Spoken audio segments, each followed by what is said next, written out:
Boa noite, jovens. Estamos no ar com mais um Melhor da Noite, continuando as nossas entrevistas via Skype, o que possibilita que a gente entreviste também pessoas de outras cidades, como o Guilherme Augusto, que a gente vai entrevistar hoje, ele que é historiador social político, historiador social...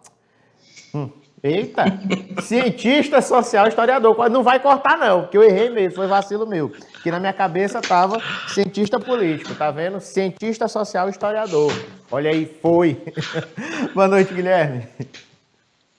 Boa noite, Caio, tudo bem? Boa noite, Tudo bem? telespectadores. Agradeço você ter tirado um tempinho para conversar com a gente. Rapaz, quando eu conversei contigo no Contraponto, que é o programa para vocês de casa que não sabem, dia de sábado eu tenho um programa aqui na rádio, eu e o Julimar, vai de meio-dia às 2h da tarde, e a gente entrevistou o Guilherme. Rapaz, eu tenho que fazer um convite para esse cara para a gente bater um papo no Melhor da Noite, porque ali foi muito curto, foi o quê? 20 minutinhos, 25 minutinhos, e aqui dá para conversar mais. Guilherme, você é de onde?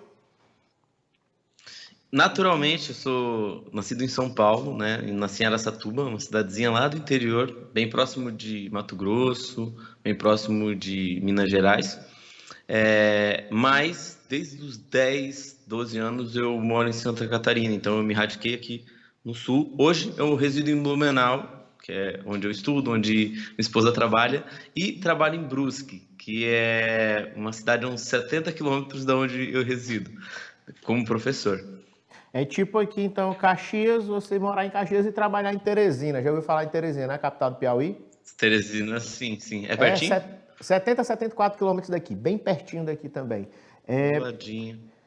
Rapaz, o que eu ia te perguntar? Blumenau é onde tem a Oktoberfest, é? Isso, Blumenau é bem conhecida, ela é conhecida nacionalmente como a Loira Blumenau, por conta da Oktoberfest e pelas festas típicas, né? Então aqui tem uma tradição muito forte por conta da colonização germânica italiana. Então eles procuram manter a tradição na arquitetura, então resgatar a arquitetura em Chaimel, que era uma arquitetura típica alemã que os colonos vão trazer para cá. E aí tem as festas de cerveja e principalmente a Oktoberfest, que vai ser essa festa nacional da cerveja. Vai ser a segunda do mundo que é aqui. Então a gente tem a primeira que é em Munique, na Alemanha, e a segunda Oktoberfest do mundo surge em Blumenau, que nasce num contexto bem delicado, assim, mas a Blumenau é muito conhecida pela festa. Me diz uma coisa, tu toma cervejinha? Já foi na Oktoberfest? Já, meu Deus, a Oktoberfest. Assim, tem uma coisa muito interessante na Oktoberfest também, que ela atrai turistas de todo quanto é canto do país. Hoje eu moro coisa de 2 quilômetros do parque, onde ocorre a festa, assim. Por conta da pandemia, não teve ano passado, esse ano foi suspenso, né? Mas, meu, já frequentei muito. E sim, se vocês tiverem a oportunidade de vir ao sul e vir em outubro, procurem provar os chopps artesanais. Tem umas coisas que são muito bacanas, entende? Porque tem um bocado de chopp de tudo quanto é coisa, de pêssego, de trigo, de vinho. Meu, tem um bocado de chopp e é legal para tu pegar umas coisas diferentes. Então, aqui a região, como ela se desenvolveu em torno dessa festa, tu tem uma espécie de know-how e tem várias empresas e chopperias que vão desenvolver uns chopps bem bacanas, artesanais, e se mantém não só no Outubro de Blumenau, mas toda vez que tem festa, elas levam os seus chopps para as Oktoberfest Brasil afora e mundo afora, assim. Mas já tomei uns tragos, já. Hoje em dia eu tô mais leve, assim. Mas quando era mais novo, já foi. Eu gosto muito, cara, de cerveja artesanal. Eu compro muito. Negócio que o cara compra pela internet e fica agoniado para chegar logo. E eu não sei se o jeito que ela vem, se ela vem transportada direitinho e tal, e se chega com o mesmo gosto, entendeu? Por isso que dá aquele receio. Mas eu gosto muito. O ano que eu combinei de ir para a Oktoberfest, para tu ter ideia, foi o ano de 2017. Eu falei, não, eu vou para a Oktoberfest e tal. Eu não estava namorando, eu estava ficando com a moça, que ela disse, eu vou também. Eu falei, pois tu vai para um canto e eu vou para o outro, que eu vou livre. A gente acabou começando a namorar, ela engravidou, não viajei, porque menina é mais cara. não fui para a Oktoberfest.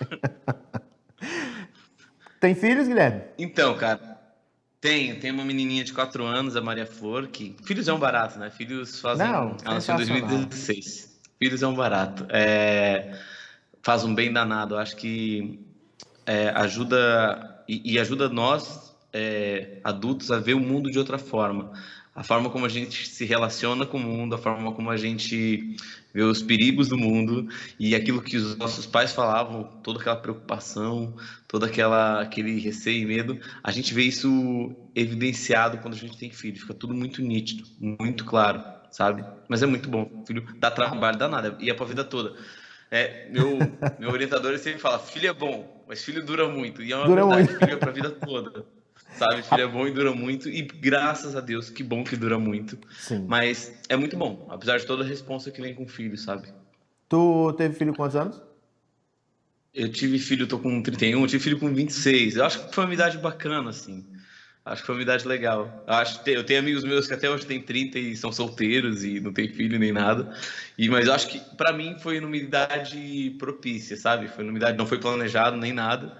A gente só aconteceu, minha esposa tomava anticoncepcional, tal, a gente tinha todos os cuidados.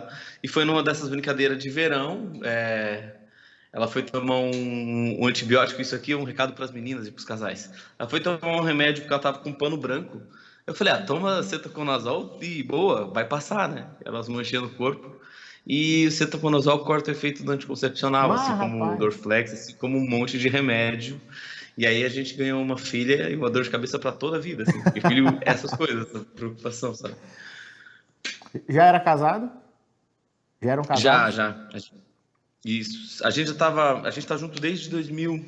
A gente vai fazer 7 anos agora. Ah, já tinha um bom A gente vai tempo. fazer 7 anos juntos. Isso. E aí a gente estava 3 anos. Então, já tinha uma história, só que a gente não tinha planejado, né? A gente tava com ideia de estudar, talvez sair de Blumenau para estudar em outros lugares. Aí quando veio a neném, abortou tudo, assim. É, muda tudo. É muito bom, como eu disse. É maravilhoso ser pai, é muito legal. Eu tenho uma baita de uma parceira, minha esposa, que é a Tairine, é uma baita de uma parceira. Minha filha é um doce, sabe? Eu não consigo pensar a vida sem elas. Mas é aquele negócio de susto, né, cara? Sabe? O negócio que tu não tá esperando, assim, acontece. E Guilherme, menina é mais apegada com o pai mesmo? A minha é um xodozinho, assim. Dizem que geralmente é sempre o inverso, né? Se é menino, é muito colado na mãe. Se é menina, é muito colado no pai. Ela é muito parceirona, minha filha é muito parceirona e a gente se diverte muito. E tem algumas coisas que ela prefere fazer com a mãe e outras prefere fazer comigo. Ela adora brincar, correr. Ela prefere que eu dê banho, ela pede pra eu ficar cuidando dela no banho. Fala, espera tomar banho, papai, cuida, fica comigo, sabe? A gente lê bastante pra ela. Ela é uma menina bem, bem ativa, assim, a Maria, Entendi. sabe? Bem, bem curiosa, bem ativa. E é muito bom, né? É muito bom. Demais, cara.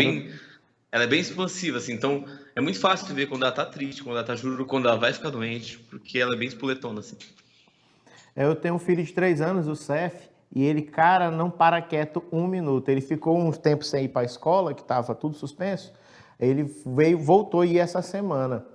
Aí já me disseram, a professora dele, na hora que vai buscar, falou, ó, ele já dedurou tudo aqui, que tu brigou com ele, que tu falou que ele estava tentando demais, reclamou, disse que ganhou presente, falou, dedurou todo mundo aqui. Ainda bem que ele tá conversando muito e fala demais, cara. A gente brinca com ele, fala, e onde é que desliga? Aí ele fala assim, no botãozinho, ele aperta a barriga e fala assim, ó, desligou. Aí ele fica, rapaz, engraçado demais, cara. Menino é a coisa mais engraçada do mundo. Bom. Muito, muito É bom. muito bom. E, Guilherme, Fala, pode falar. Não, pode falar. Não, eu acho legal que rola uma...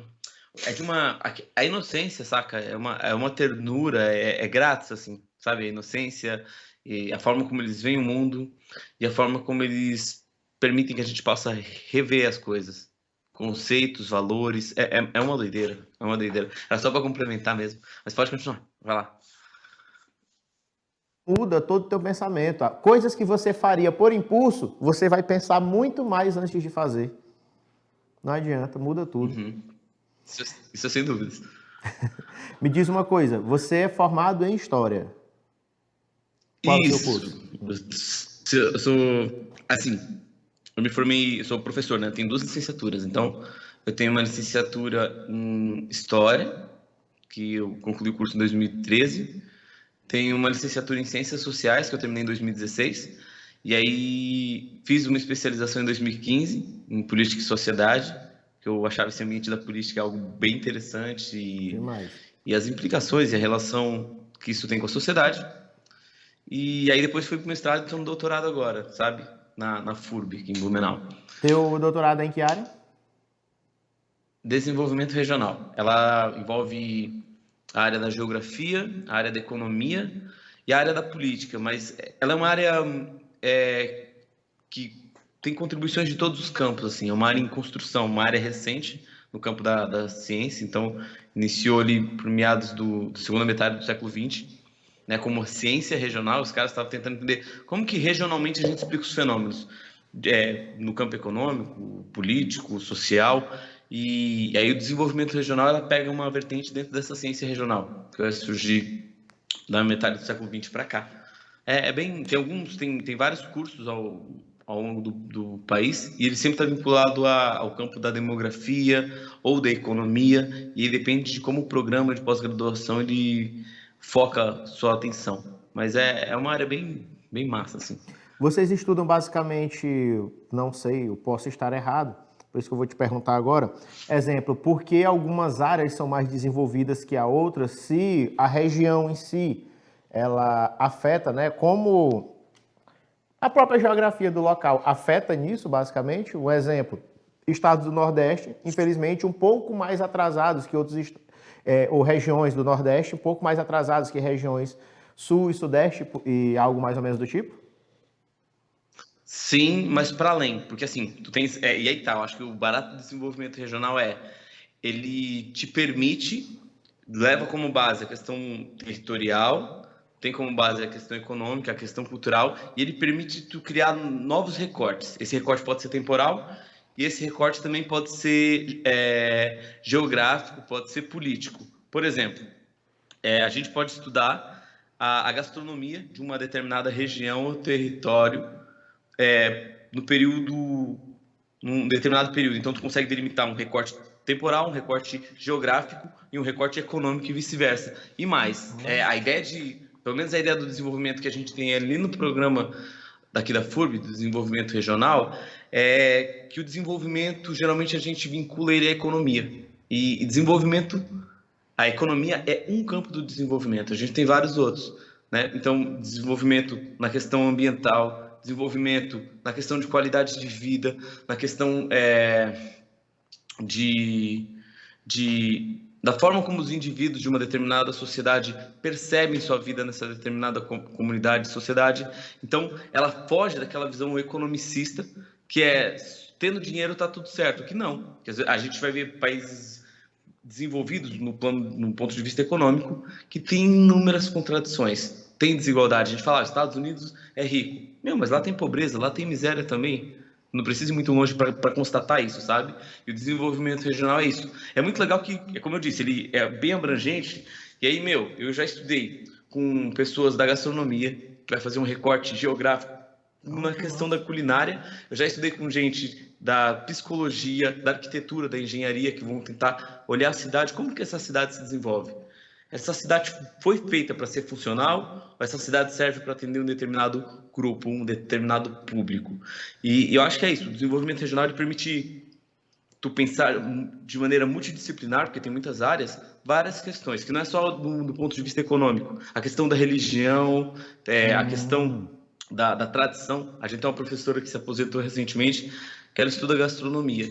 Então ela vai pegar o cocase, que é um queijo típico, saca? Um queijo de tradição alemã, e vai estudar o desenvolvimento desse queijo, sabe? Umas coisas bem bacanas. Assim. Tem vários elementos que dá para abordar.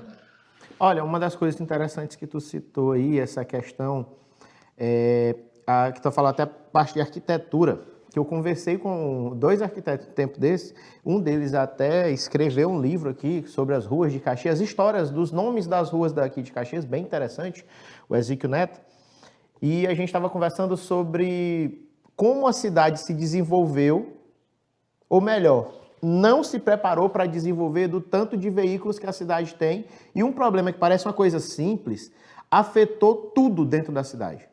Tudo.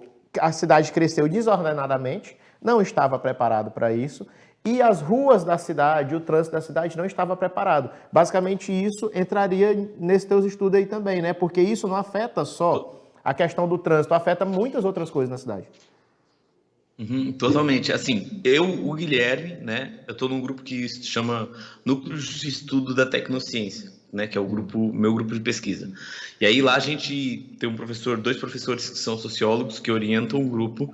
E aí parte do grupo estuda comportamentos de risco, estuda a questão de desastre, catástrofe, e aí como que essas desastres, catástrofes e crises que são ambientais são geradas socialmente. Qual é o impacto social que uma enchente, que uma seca tem? Como que a política interfere positivamente ou negativamente, ou que ajuda a construir esses desastres, que é uma coisa bem legal. E aí tem, então, uma linha que vai abordar a cidade, a questão dos desastres, dos hazards que a gente vai falar, e tem o meu lado que estuda a ciência. Então, eu estudo atividade científica, comunicação científica, e aí, como eu estou dentro desse grupo, eu vejo as discussões, eu acompanho as discussões, e aí tem dois pesquisadores que estão finalizando o doutorado agora, que é o Leandro e a Maria, e os dois estudam Blumenau, né? Um é assistente social e o outro é um arquiteto e urbanista. O Leandro, que é o arquiteto urbanista, ele vai ter uma ideia da fuga para o norte, porque Blumenau ele foi colonizado na beira do rio. Então, o nosso centro da cidade é na margem do rio. Então, tu tens o rio e o centro que vai para lá e para cá. O centro divide a cidade no meio. A cidade é cortada de vários riachozinhos, e aí embaixo da cidade tem vários encanamentos. Aí tinha até um mito de que havia galerias para que os alemães fugissem, os padres, uma coisa bem louca, mas na verdade essas galerias são águas, são para tampar, né, que aterraram a cidade. Guilherme, oi. A gente vai só... Oi. Tu segura aí o assunto, que a gente vai só para um rápido intervalo aqui. Você de casa não ouse sair daí, que a gente volta daqui a pouco com mais Melhor da Noite.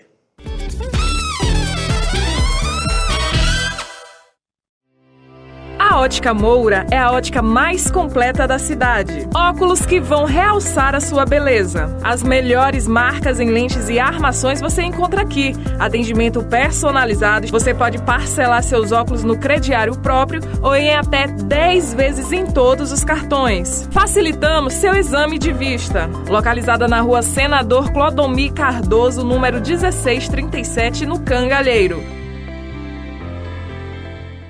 Depois de mais uma noite cansativa de gravação, tem aquele velho salgado da Sônia para me salvar. E você sabe, né? Pensou em salgado da Sônia. E agora deixa eu comer um pouquinho, porque ninguém é de ferro, né? Sônia Salgados e Buffet. Salgados, bolos, sucos e tudo que há de mais gostoso em Caxias. Trabalhamos com delivery, com eventos. Encomende já o seu salgado. Sônia Salgados, Rua Monte Claro, 1313, Campo de Belém.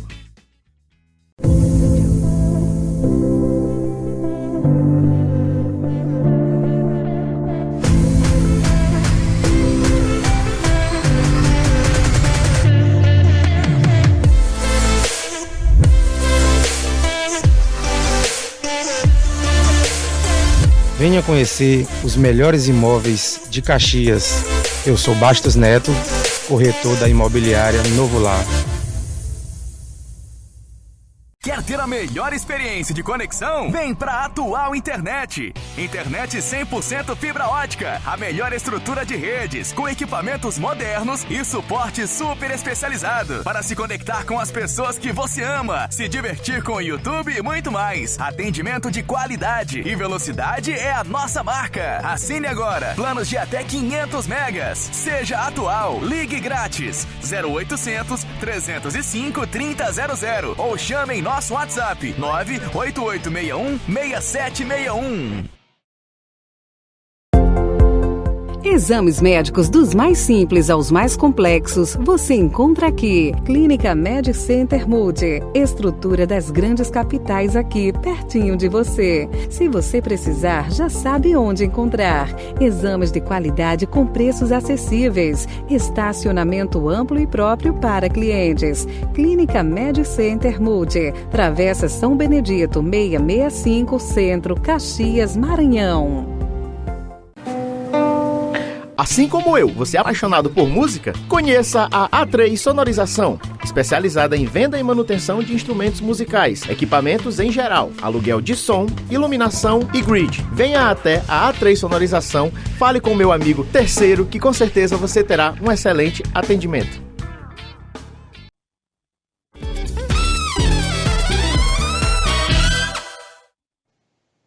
Estamos de volta com o segundo bloco do Seu Melhor da Noite, batendo um papo aqui com o Guilherme Augusto. Guilherme, aí você estava falando pra gente sobre a questão da área que você estuda, das né? galerias. Das galerias e tal. Pode continuar. Isso.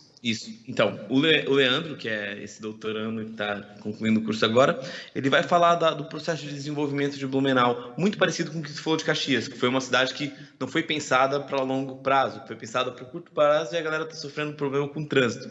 Aqui em Blumenau é a mesma coisa, tem uma região urbana que tem um adensamento populacional, pessoas ocupando algumas regiões irregulares na cidade, e aqui tem muito deslizamento, enchente e tal. Ele vai criar uma ideia, a tese dele é de que o pessoal está tentando fugir para o norte.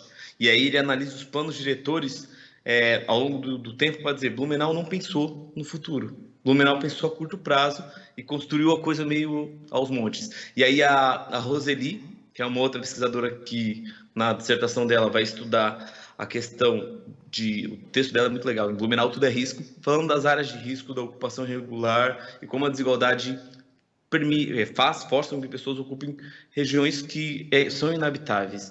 E aí na tese dela agora está estudando enchente em Santa Catarina, a seca no Piauí e as queimadas em Roraima, ou seca em Roraima e as queimadas no Piauí. E ela faz uma comparação, o desenvolvimento regional tem isso também, que tu consegue pegar elementos que são catástrofes ambientais e ela vai amarrar como que a política se dá em cada um desses estados, qual é o papel da defesa civil, o que a gente aprendeu, porque são efeitos recorrentes, são problemas recorrentes, o que a gente aprendeu quanto isso. Tá bem massa, a tese dela sempre bem porreta. Não, bem interessante, porque eu entrevistei acredito que o Malheiros é coordenador da Defesa Civil, né? Não, ele é secretário, porque é o secretário adjunto de meio ambiente daqui e funciona a coordenação da Defesa Civil, algo assim, entendeu? Também esse cargo é dele. E a questão das enchentes aqui, dessa ocupação, ele fala, todo ano a gente faz um planejamento para, antes de começar a chover, a gente falar com as famílias. Só que tem aquela coisa, não, a gente não vai, não tem para onde ir, e na hora da enchente, desaba, leva para um local. Diz, você não pode voltar. Quando volta, construir no mesmo lugar de novo. É muita questão de conscientização, é complicado.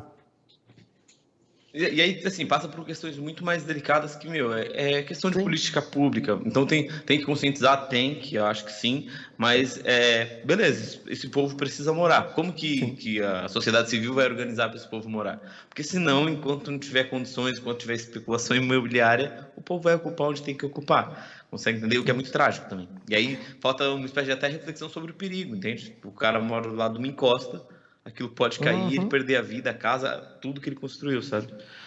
Até uma coisa interessante, Guilherme, aqui em Caxias está acontecendo muito isso. Já existem alguns projetos, né, tanto da Prefeitura, quanto do Estado, quanto do Governo Federal. Apesar da gente saber que os projetos do Governo Federal estão bem complicados ultimamente, a gente vai falar disso aqui mais lá na frente da nossa entrevista, para tentar evitar o êxodo rural. Muita gente vindo da zona rural e vindo para Caxias.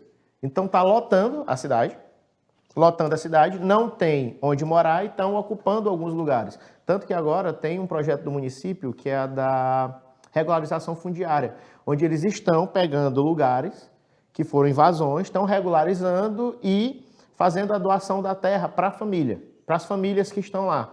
E isso está fazendo a cidade crescer desordenadamente. Então isso aí é até uma coisa interessante para um estudo, viu? Você, alguém que está fazendo ciências sociais, algum cientista político, é interessante estudar isso, porque está acontecendo demais aqui, viu, Guilherme?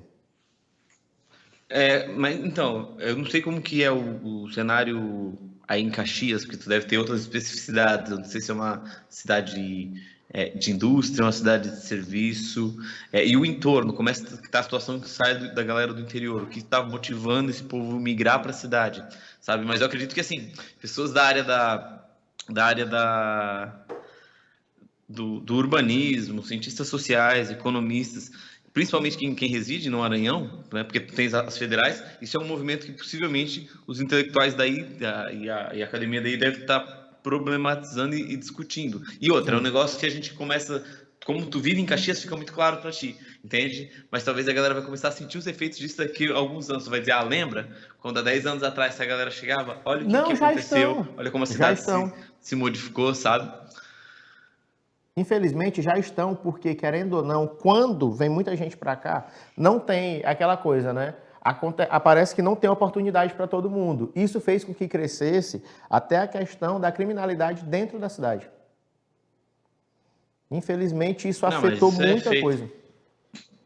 Mas isso é feito. Assim, geralmente quando tem esse fluxo, por exemplo, em Brusque é uma cidade muito pequena, né? Brusque, que é onde eu trabalho, é uma cidade bem conservadora, famílias tradicionais, e durante a pandemia é muito notável. A gente viu o aumento de pessoas em situação de rua, o que é muito trágico, porque Brusque não produz essas pessoas, é um pessoal que vem de fora, e também pessoas no sinal, trabalhando, vendendo bala, malabares, fazendo... É muito engraçado que quando a gente vê os índices de desemprego aumentando, os índices que o jornal traz do aumento do índice de pobreza, quando fala em número é algo que a gente não percebe. Mas quando tu vai pra rua e começa a olhar, tu fala, cara, tá aqui, sabe? 14%. O que é 14%? Aí tu vai ver lá a população brasileira e tu vê que 14% é gente pra caramba. Demais. Entende? Sabe? É muito trágico, sim. Tu acha que isso é uma falta do olhar mais atento dos políticos para essas possíveis situações? Miséria dá voto, né? É importante ter miséria. Infelizmente, assim, acho que é algo trágico de dizer, mas desigualdade, ela não é bonita, mas ela gera voto, ela gera slogan, entendeu? Os políticos precisam ter o pobre para mostrar na campanha, entendeu? Para ir na feira, comer pastel, dizer que é do povo, né?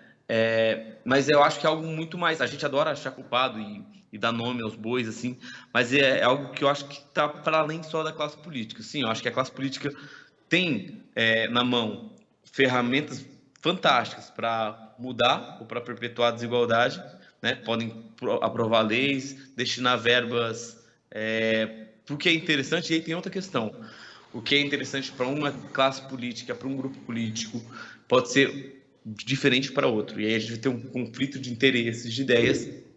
Mas, para não fugir da pergunta, eu acho que sim, os políticos têm uma grande responsabilidade, e a sociedade em si, num todo. A gente não pode isentar os indivíduos, os empresários, quem constrói a sociedade, né? Porque se o político é ruim, é um reflexo da nossa sociedade. Então tem algo que a gente precisa pensar: nossa política está corrompida, beleza. A gente precisa fazer um meia-culpa, se olhar no espelho e ver, eles não caíram do céu, a ideia de direito divino dos reis não existe mais. Então não é vontade de Deus que colocou eles lá, por mais que muitos dizem, Deus me escolheu, não. Foi voto, foi urna, foi todo um sistema que jogou os caras lá. Então, eu acho que eles têm, sim, muita responsabilidade, mas não sozinho. E aí é uma construção social. Desigualdade, miséria, fome, violência, isso gera uma indústria, entende? ONG, não que toda ONG faça isso de interesse, mas as ONGs, as empresas de segurança privada, tudo isso se apropria desse universo caótico, sabe? Não que seja, e também, mais uma vez, não que isso seja orquestrado, que tem alguém sentando lá de cima olhando, vamos fazer mais fome aqui no mundo, ou vamos fazer mais violência, mas os efeitos, né, combinados de maneira não projetada, gera esse caos que a gente tem, sabe? Basicamente aquela história também, Guilherme, de que a corrupção começa aqui da base, né? O povo aceita... Sim. O Brasil é isso. Aquela questão da política assistencialista, né? O povo aceita receber, troca voto por algo aqui, por um favorzinho aqui, pensa muito no individual, não pensa no coletivo. Então, basicamente, o povo tem os políticos que merecem, né? Já que foram eles que escolheram.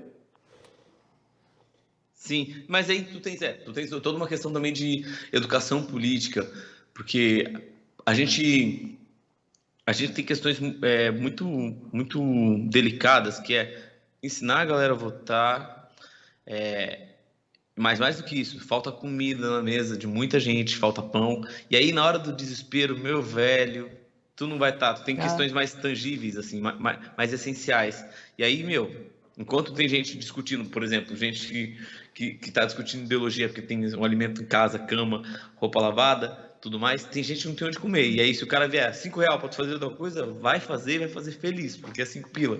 Mas aí é delicado, assim. Mas sim. Tem um videozinho muito legal no YouTube, chama Fábula da Corrupção.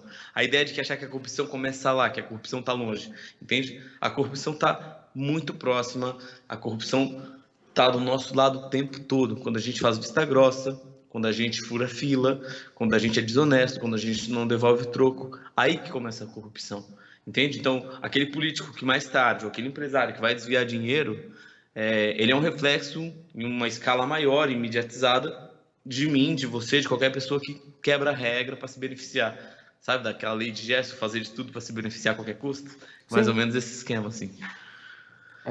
Eu vejo muita gente acaba sendo muito oportunista. Eu vou te falar uma coisa que eu vi recentemente.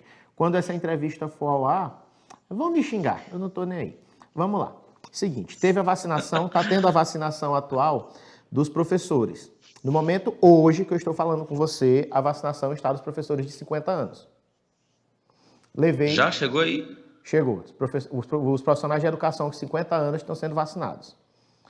A senhora, minha mãe, tem 52. Levei para ser vacinada e tal. Assim como toda professora, ela quis fazer amizade na fila. Minha irmã, fique bem aqui. Respeite o distanciamento. Começou uma discussão lá na frente. E eu observei, eu e meu irmão. Era o seguinte: você é professor, você é lotado em Caxias, você não precisa morar em Caxias, você é lotado em Caxias, dá aula aqui, a instituição que você ensina vai enviar o seu nome para a lista. É como acontece, vem as doses certinhas, é lei. As doses vêm, eles enviam o seu nome na lista da instituição, X, acabou. Uma professora que mora aqui, mas não é lotada aqui, não tinha o nome dela na lista, ela estava fazendo o maior escândalo, dizendo que não, que tinha que ser vacinada, e estava falando, mas a senhora não é lotada aqui, não veio a vacina para a senhora, dê um jeito e tal. Ou seja, começa da própria população que não entende. A gente sabe que ela quer ser vacinada, mas ela não é lotada em Caxias, ela não dá aula em Caxias. Então, infelizmente, ela não se encaixa e não veio a dose dela. Não, mas você aplica, quem faltar para outra, a mulher, mas vai faltar para outra pessoa. Problema da pessoa, não é bem assim. Então, a gente vê um pequeno caso aí também, bem complicado, de falta de consciência da própria população, né? Algo está sendo feito da forma correta. Sim. E ela quer burlar aquilo. Existe uma questão da consciência e da inconsciência coletiva, e a pandemia mostrou muito isso, assim. A gente vive numa sociedade, a gente tem um contrato social que ele é invisível, né? Para a gente viver em sociedade, para ser possível a sociedade, a gente abre mão de alguns direitos em nome do coletivo, a gente escolhe os nossos representantes, e o que aconteceu de maneira absurda durante a pandemia é a carteirada. Sim. Sabe, o Brasil se mostrou o país da carteirada, da professora na fila, achando que por ser professora e realmente está no direito do professor se vacinar, e ela deveria estar se vacinando no lugar onde ela é professora, onde ela é lotada, porque tem uma lei para isso. Sim. Ela tem direito. No entanto, existem regras, entende? E aí, da professora ao desembargador, ao cara que faz cosplay de juiz, que é advogado. Sim. E acha que é juiz. Então, é uma coisa que a gente tem que tentar romper também. E mais, o negócio da fila única é uma loucura, porque o Brasil tem grupos, né? E teve um grupo no Brasil que sempre teve à frente, sempre teve o serviço premium, sempre teve o atendimento diferenciado, e na hora da vacina todo mundo vai para a bacia das almas, do rico ao pobre, e aí tu vai ter empresários tentando fazer fila paralela e traz vacina que não foi legalizada, porque como assim? Eu vou esperar para ser vacinado junto com a pobrada? Eu vou esperar aquele senhor de 60 anos ser vacinado antes de mim, que tem 50 e tem dinheiro? Eu posso comprar, mas a questão não é o comprar. A questão é entender que tu faz parte desse contrato social e que, se o Estado não prover, a gente acaba matando a possibilidade do Estado de fazer isso. E mais, de controlar esse sistema, de controlar essa vacina, entende? De ter um plano nacional. E aí tu tem essas barbeiragens, porque isso é barbeiragem, entende? E mais, como não vem de cima, como não tem um plano nacional de vacinação, os estados... por mais que haja muito excesso e muito abuso, e os municípios, os caras estão fazendo o que dá com o que tem, entende?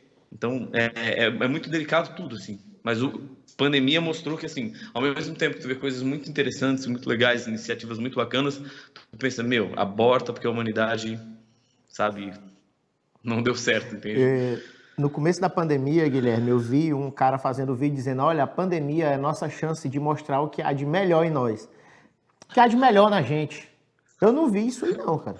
Eu vi o pessoal mostrando o que há de pior. Porque o que eu vi de gente egoísta durante essa pandemia, meu amigo, não tá escrito. É muito engraçado, porque assim, eu também lá no início da pandemia, nos idos dos anos 2000, que parece que faz uma década, a galera fala, quando passar vai todo mundo sair melhor, você e outras pessoas.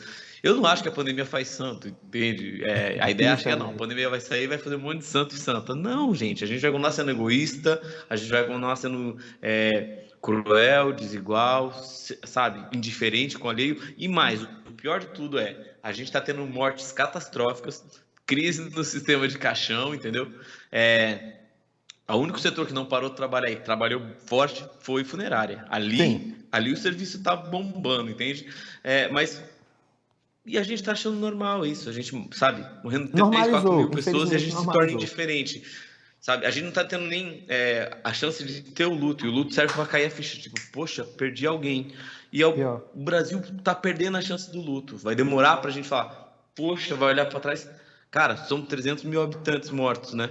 É 2 Caxias. Imagine a cidade de Caxias, assim, todo mundo conhece, sumindo. É 2 Caxias em menos de um ano. Sabe? Nenhuma guerra. O Brasil participou de várias guerras ao longo da história. E nenhuma guerra o Brasil conseguiu matar tanto ou morrer tanta gente, assim. Sabe? É uma loucura. Guilherme, a gente vai só para mais um rápido intervalo e voltamos já, beleza? Beleza. E você de casa não sai daí, que ainda tem muita coisa interessante nessa conversa. Voltamos já. Ei, você! Não vai embora ainda. Vamos dar uma conferida no Minuto Liberty. Hello, I'm Teacher Fernanda. Estamos em mais um Minuto Liberty e a dica de hoje é: você sabe qual é a diferença entre as expressões on sale e for sale? On sale significa que aquele produto está em promoção, geralmente vistos em vitrines de lojas, aqui no Brasil também. E for sale significa que aquele produto está à venda, geralmente você vê isso em filmes, em anúncios de vendas de casas, carros e etc. Gostou da dica? Para aprender mais, come to Liberty. Bye bye! Quer aprender inglês de verdade? Procure a Liberty. E hoje a minha dica é para você que quer andar sempre na moda com looks estilosos. Conheça a loja Natália Cislane Store. Toda semana tem uma coleção nova e tudo isso para você sempre estar na moda. Venha conferir nossos looks através do Instagram @NathCislane. E se você não quer sair de casa, não tem problema. A Nath Cislane vai até você. Basta escolher a sua roupa que vamos deixar no conforto da sua casa. O endereço da loja física é Rua São Pedro, 335. Venha nos fazer uma visita. Nath Cislane Store, um novo conceito em moda. A Ótica Moura é a ótica mais completa da cidade. Óculos que vão realçar a sua beleza. As melhores marcas em lentes e armações você encontra aqui. Atendimento personalizado. Você pode parcelar seus óculos no crediário próprio ou em até 10 vezes em todos os cartões. Facilitamos seu exame de vista. Localizada na Rua Senador Clodomir Cardoso, número 1637, no Cangalheiro. Depois de mais uma noite cansativa de gravação, tem aquele velho salgado da Sônia para me salvar. E você sabe, né? Pensou em salgado da Sônia. E agora deixou eu comer um pouquinho porque ninguém é de ferro, né? Sônia Salgados e Buffet. Salgados, bolos, sucos e tudo que há de mais gostoso em Caxias. Trabalhamos com delivery, com eventos. Encomende já o seu salgado. Sônia Salgados, Rua Monte Claro, 1313, Campo de Belém.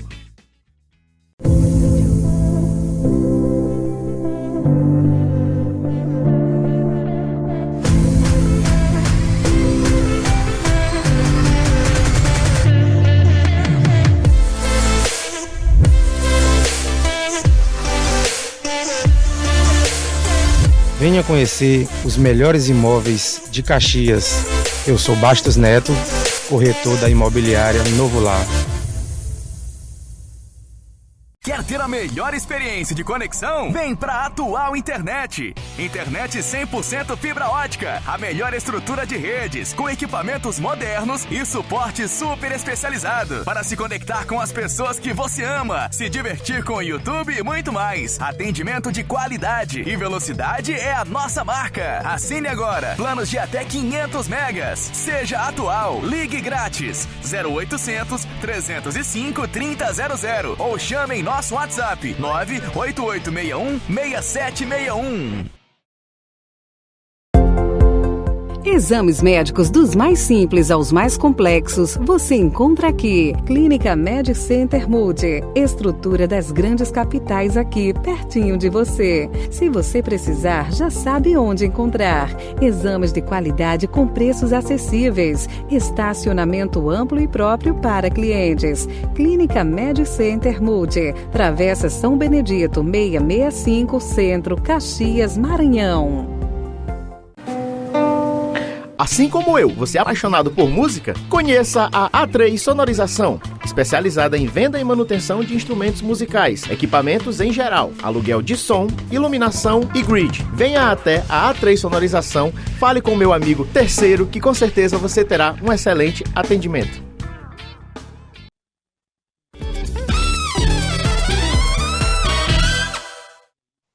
Estamos de volta com o terceiro bloco do Seu Melhor da Noite, batendo um papo hoje aqui com o Guilherme Augusto, conversando um pouco aqui sobre política, pandemia e umas coisas interessantes. Guilherme, sendo bem direto, o que tu tá achando da atuação do governo federal diante da pandemia? Não pouco palavras. Trágico. Trágico. Eu acho trágico.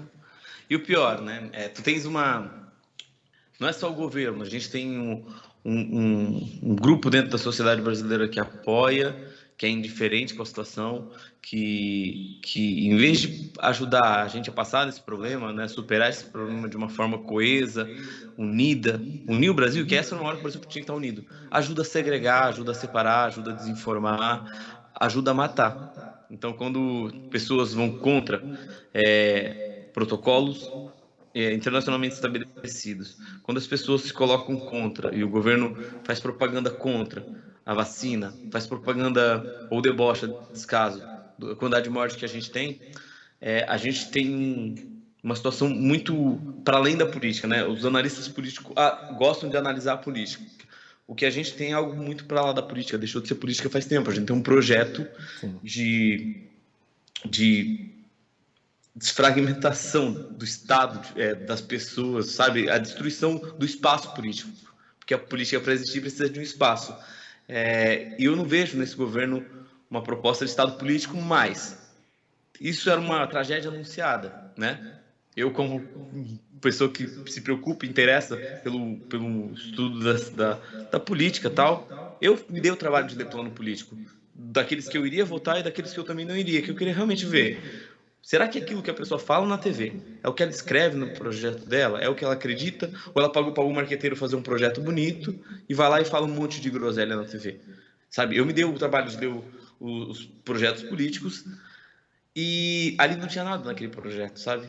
E aí eu penso, um país sem projeto, um político no poder sem saber para onde vai, não sabe, não há o que esperar de bom ali, porque tu não sabe para onde o país vai. Tem uma frase muito legal do Eduardo Bueno, que é um jornalista e um brasilianista, o cara estuda o Brasil há muito tempo, que ele fala, um povo que não sabe de onde vem, não sabe para onde vai. Justamente. E na política do Brasil é mais ou menos isso. A gente não sabe de onde vêm os nossos políticos, a história deles, a trajetória. A gente viveu uma última eleição, que foi uma eleição da lacração. Quem podia mais falar frase de efeito, fazer memes, zoar, e a gente está pagando um preço muito alto. Eu acho que o Brasil vai demorar para a gente restaurar as instituições, restaurar a imagem que o Brasil tem no exterior, entende? E vai demorar para os brasileiros esquecer o que está rolando, principalmente quem perdeu família, principalmente quem está no combate diariamente, sabe? Enfermeiro, médico, que está lá lutando para manter pessoa viva, enquanto tem pessoa prescrevendo cloroquina, achando que é água, Anitta, ivermectina e coisas do tipo. Mas eu não sou um infectologista, um médico para falar dessa questão, mas no plano político é triste, sabe? Eu queria poder estar falando de um outro Brasil aqui, entende?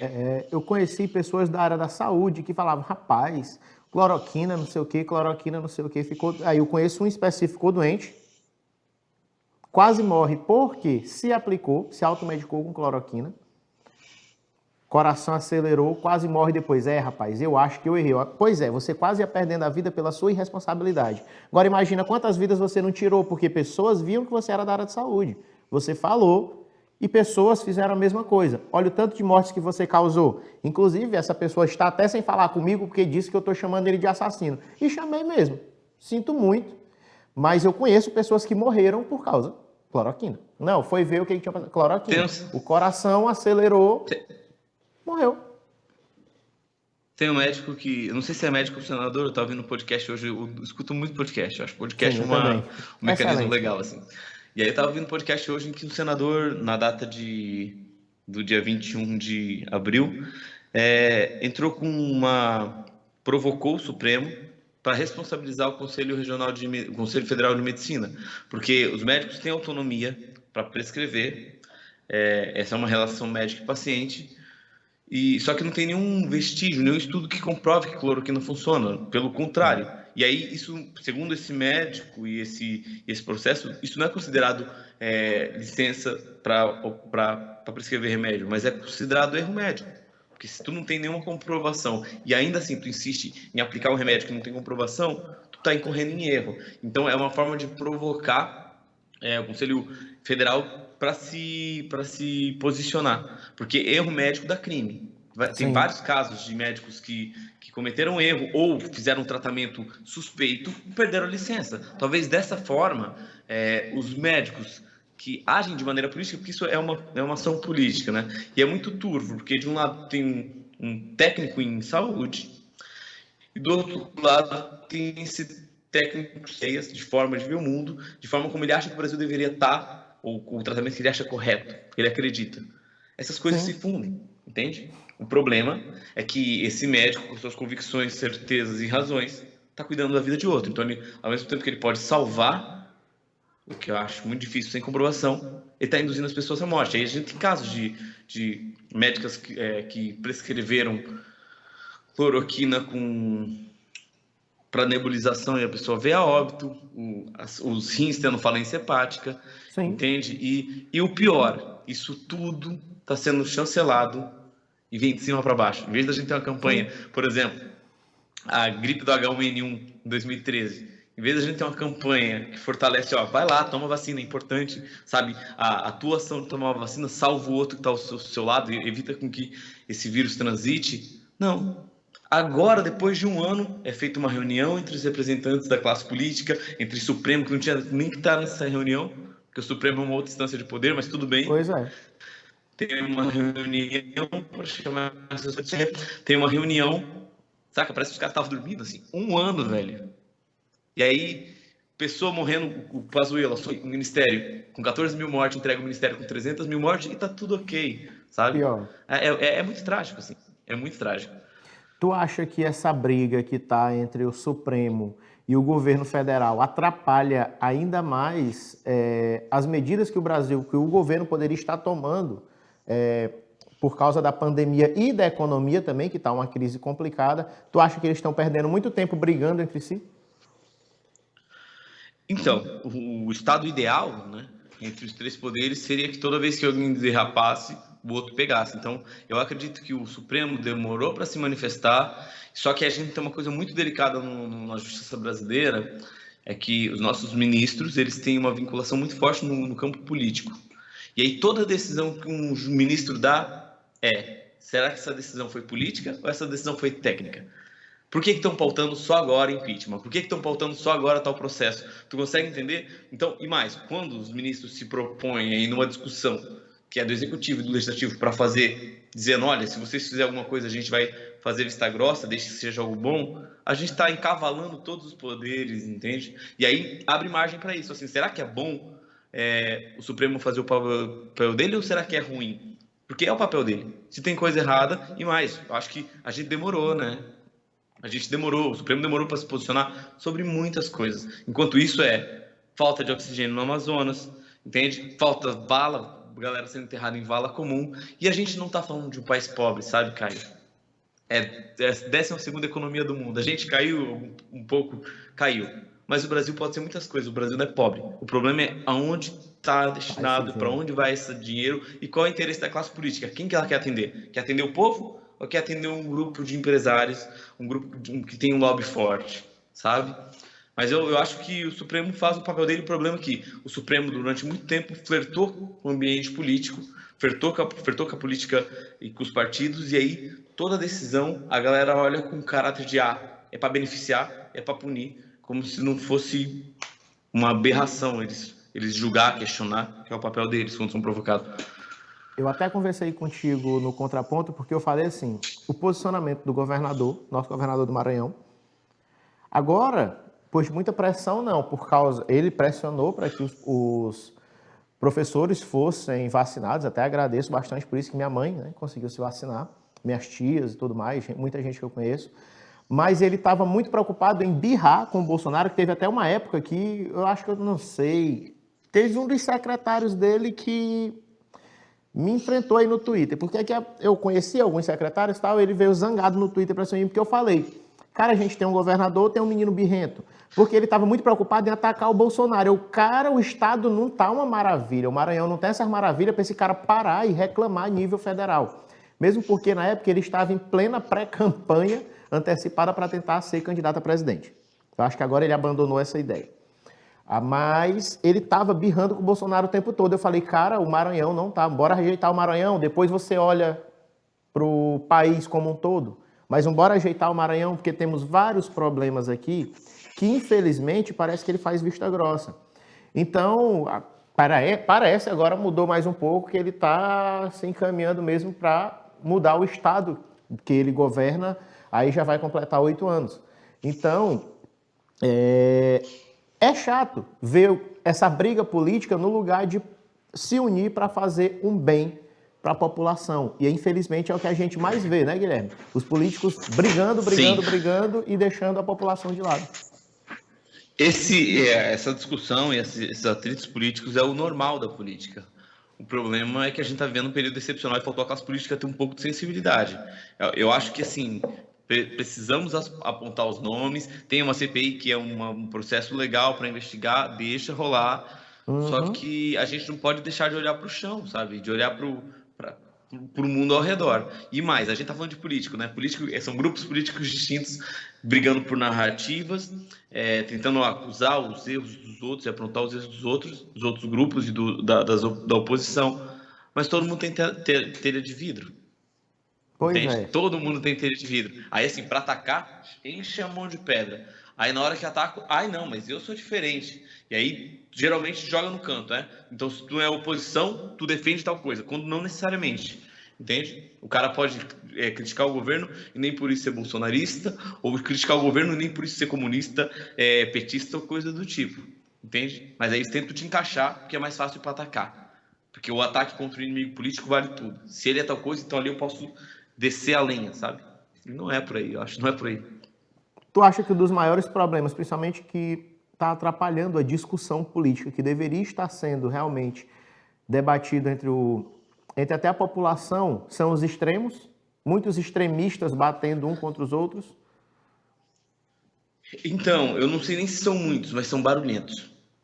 Esse é um esquema, assim, a maioria da população são pessoas que a gente cruza no cotidiano, pessoas que trabalham com a gente, que são pessoas que falam, nossa, essa pessoa é um amor de pessoa, é um doce, ela só vota diferente de mim, mas tirando isso, ela é afável, ela é amável, ela é querida, ela é atenciosa, ela só tem um posicionamento político diferente do meu. E talvez essa pessoa não seja nenhuma daquela histérica, histriônica, que sai, ataca, grita e vomita a verdade por aí, arrota a verdade por aí. Só que tem uma pequena minoria silenciosa nos dois extremos que é muito barulhenta. E a gente do meio fica assim, do meio que eu digo que não quer participar, que não quer estar com cartaz, nem com bandeira na rua, nem com filtro no Instagram e no Facebook. A gente fica assim, meu Deus, que absurdo, que mundo louco é esse? Quando é uma maioria, a gente tem uma maioria silenciosa que na última eleição deu muita atenção para esses extremos. e acha que o mundo é isso, e o mundo não é isso, sabe? Tem pessoas dos extremos que têm muito mais em comum do que seus próprios aliados de lado. Então, o Tião do bairro e a dona Selma, uma vota no fulano e o Tião vota no Beltrano, tem muita coisa em comum. Paga imposto, pega o mesmo sistema de ônibus sucateado, são atendidos no SUS, que é uma porcaria, apesar de pensar diferente.